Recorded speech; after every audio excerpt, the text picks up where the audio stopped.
Le reste de l'actualité, on commence avec les 24 heures virtuelles. Vous avez peut-être pu les voir justement sur nos antennes, sur LMTV Sarthe. On diffusait cet événement exceptionnel en direct avec Bruno Van de Stick. La 3e édition des 24 heures du Mans virtuel se tenait donc de samedi à dimanche.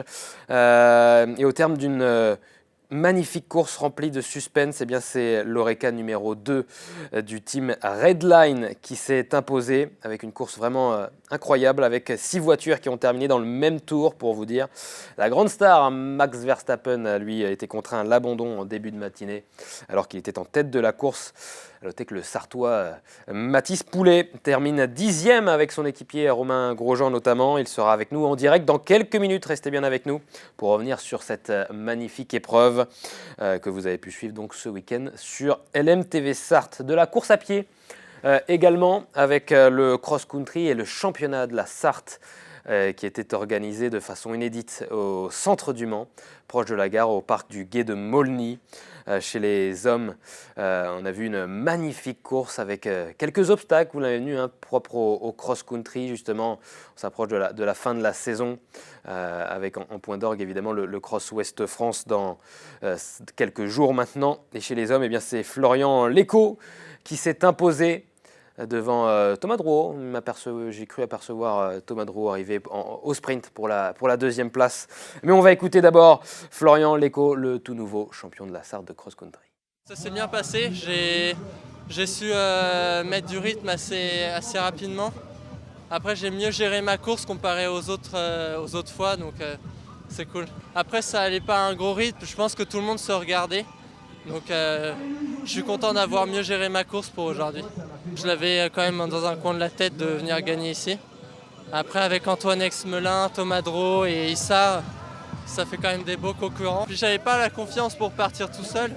Avec Antoine Exmelin derrière, on sait jamais, donc j'avais pas vraiment la confiance encore. Chez les dames, on va voir justement ce qu'il s'est passé avec là aussi une épreuve très disputée. Chez les hommes, on l'a remarqué, c'était relativement serré.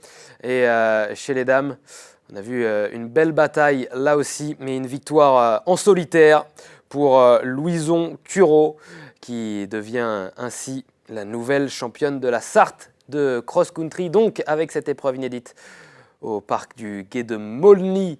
Bravo à Louison Cureau qui est donc championne de la Sarthe de cross-country. On l'écoute. Je m'étais dit de toute façon que je partais au moins avec Hélène parce que je savais pas trop comment me jauger par rapport à elle. Et au final, on a dû faire... je sais plus combien on a fait, mais je sentais que c'était un peu lent. Du coup, j'ai essayé de prendre un peu les devants et puis je suis partie et je me suis dit je verrai bien si ça tient jusqu'à la fin. Je me sentais bien, juste un peu le vent à la fin, ça commençait à être un peu lourd, mais sinon je suis contente. J'ai trouvé vraiment le parcours bien, mais il y a toujours des petites relances et puis le sol il est collant, mais un vrai parcours de cross. Maintenant je vais faire les régionaux, les pré-France et puis jusqu'aux France. Air Running, le club cher évidemment à son président Dominique Chevelier qui était avec nous la semaine dernière pour nous présenter son événement, donc les championnats de la Sarthe de cross-country qu'a remporté son athlète Louison Cureau. On passe au cyclisme, un mot de cyclisme à présent avec Christelle Morancet, la présidente de la région qui était sur le plateau de ce week-end pour les 24 heures virtuelles. Et Christelle Morancet qui a donné quelques indications supplémentaires sur le parcours du circuit de la Sarthe. On l'écoute. Cette course va sillonner les 5 départements. Je vous fais un petit clin d'œil. Donc le grand départ sera à Saint-Nazaire. Et peut-être de vous dire aussi la grande arrivée aura lieu au Mans. Et avec un passage sur le circuit des 24 heures, sur le circuit Bugatti, pour le clin d'œil justement des 100 ans. Et puis aussi, je n'oublie pas mon territoire et aussi la naissance de cette course. Donc c'est un grand moment de sport pour 2023. En tout cas, la région y contribue totalement parce que je pense que c'est important et dans le contexte actuel, important aussi d'avoir des grands moments de rassemblement, d'unité. Et je pense que le sport est un bon levier pour ça. Arrivé donc au Mans le 7 avril pour ce région Pays de la Loire Tour avec un passage à quelques kilomètres de l'arrivée sur le circuit des 24 heures du Mans, sur le circuit Bugatti, et puis une arrivée et un retour dans la montée mythique de Gazonfier. Selon nos informations, c'est là que devrait se disputer la victoire finale. Un retour donc sur cette montée infernale de Gazonfier. Ça promet un joli spectacle. Du rugby, elle est là. Elle est là, la première victoire de la saison pour le Racing Club du Mans. Elle fait du bien, évidemment. Victoire des Manceaux qui se sont imposés face à Chinon sur le score de 12-7 en Fédéral 3. Après 11 matchs de championnat, enfin, ils tiennent ce succès. Bravo à eux, en espérant que ce succès lance enfin la saison du Racing Club du Mans. Et puis un mot de handball, plus qu'un mot même, une immersion inédite avec Hugo Coutable qui débute dans le journalisme et qui organise, donc c'est à suivre, une série avec LMTV Sarthe, avec 72 Sports. Et bien Hugo Coutable va nous faire vivre de l'intérieur des événements, des métiers, il va suivre des profils. Il a suivi le coach du HBC Mamers, on parle de handball, ça s'appelle Bruit de vestiaire, écoutez bien. Il y a des séquences vraiment immersives, c'est vraiment très intéressant à suivre, on s'y croirait, avec les oreilles et les yeux d'Hugo Coutable qui nous fait vivre cette rencontre de l'HBC Mamers. Bonjour à tous, aujourd'hui je vous retrouve pour cette chronique en direct du complexe sportif de Mamers pour un match de National 2 féminine opposant Mamers à Blanquefort. Un match que je vais suivre en immersion avec le coach Karim Sersaf. Encore une fois, je vous le répète, on n'est pas là par hasard. On ne nous a pas envoyé en N2 au lieu de dire allez hop, non, on a gagné notre place pour être là, on a prouvé qu'on est capable de jouer le haut de tableau et on ne lâche rien. Ce soir, on est chez nous, on va faire un bon match chez nous. D'accord les filles? On ne lâche rien. Moi, je suis arrivé ici il y a 4 ans, le club étant pré-national. Donc il y a eu une année Covid, donc on a réellement fait 3 saisons pleines et puis on est monté à chaque fois en fait. On a fait Prénat N3, N3, N2, enfin Prénat N3, ça a été arrêté au bout de 4 matchs. Saison d'après, on a fait N3, donc on a fini premier, on est monté en N2 cette année. Voilà, on découvre le niveau en fait.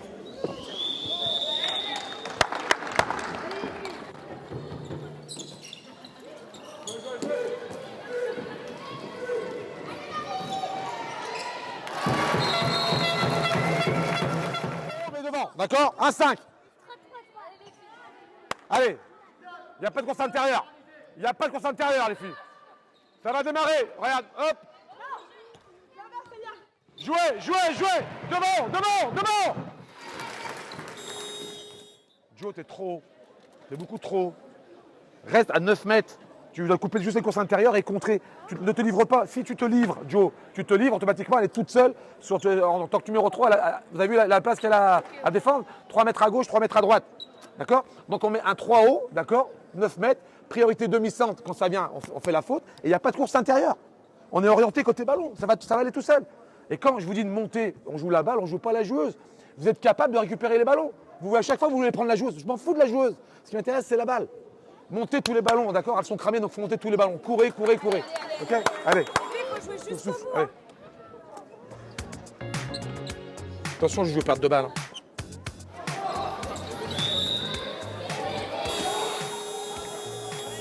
Lever les bras, on prend encore des tirs à travers qu'on ne devrait plus prendre. D'accord? C'est important de lever les bras. Et une chose primordiale, monter tous les ballons quand on peut en relais. Et surtout, lâcher le ballon à la copine. Lâchez le ballon à la copine. Chaque fois que vous êtes dans le couloir de jeu, qu'on joue un décalage simple, on trouve la solution.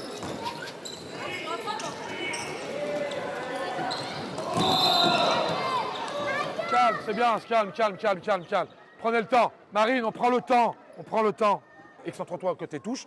Course au milieu de terrain à fond, d'accord? Et ensuite, tu repiques. Mais reste pas ici. Donne une solution extérieure, d'accord? Tu es trop collé à la joueuse, d'accord?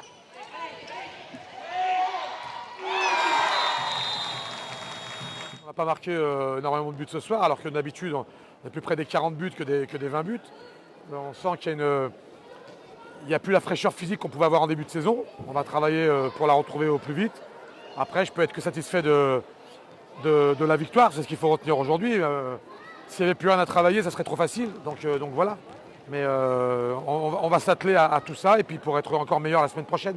C'est ce que je dis tout le temps. On prend les matchs les uns après les autres pour tous les gagner. Parce qu'on est des compétiteurs et moi le premier.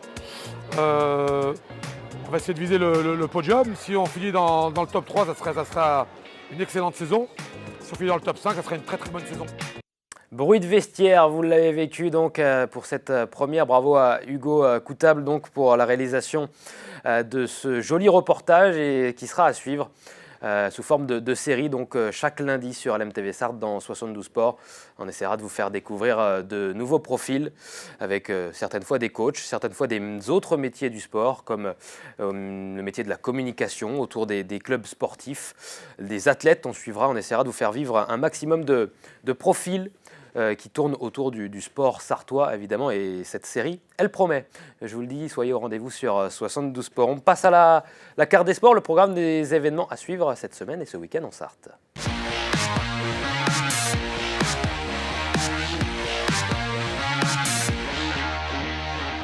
Trois événements à vous indiquer cette semaine en Sarthe. On commence avec vendredi, un concours de dressage au Mans, au pôle européen du cheval au Mans, ou plutôt d'ailleurs à Ivray-l'Évêque.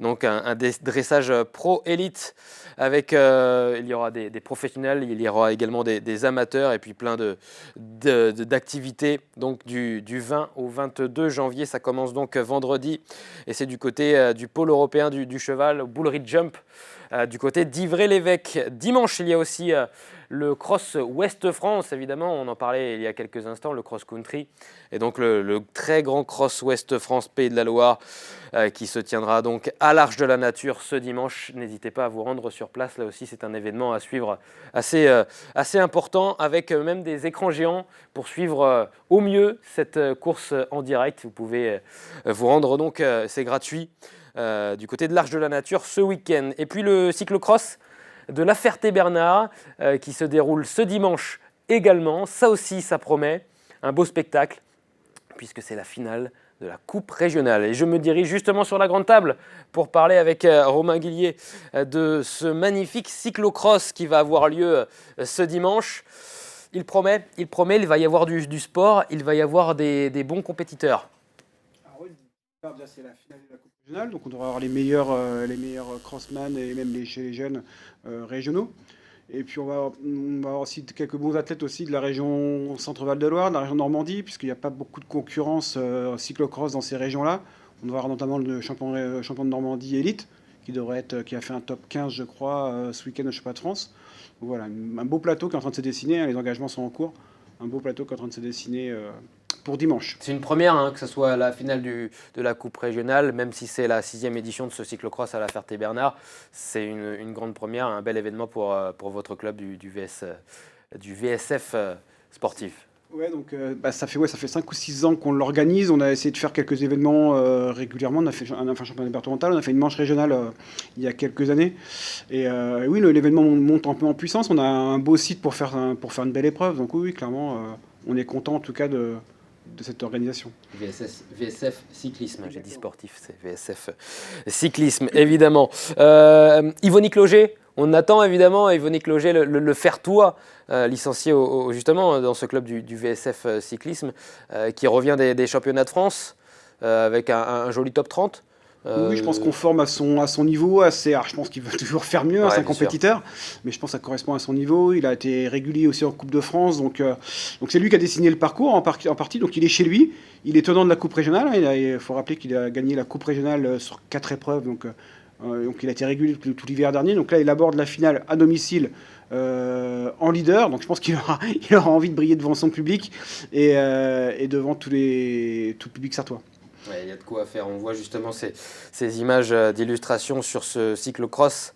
C'était l'an dernier, un magnifique parcours qui va entre l'asphalte, évidemment, sur l'anneau, du dénivelé, on l'a vu à la lutte avec un autre concurrent, et puis une partie ensablée.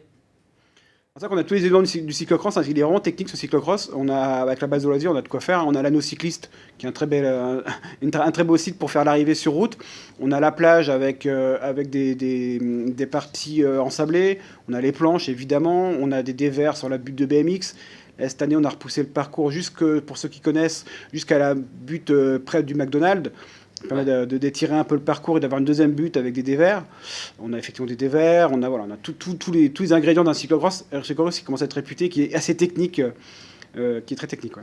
Un joli cyclocross et il y aura également les minimes cadets avec une belle start list, également une liste des engagés qui promet chez les jeunes catégories. Merci beaucoup Romain d'être venu sur le plateau de 72 Sport pour nous présenter le 6e cyclocross de la Ferté-Bernard. Bernard, finale de la coupe régionale cette année. Ça se passe dimanche sur la base de loisirs de la Ferté-Bernard. Tout de suite, on parle des 24 heures virtuelles avec Mathis Poulet.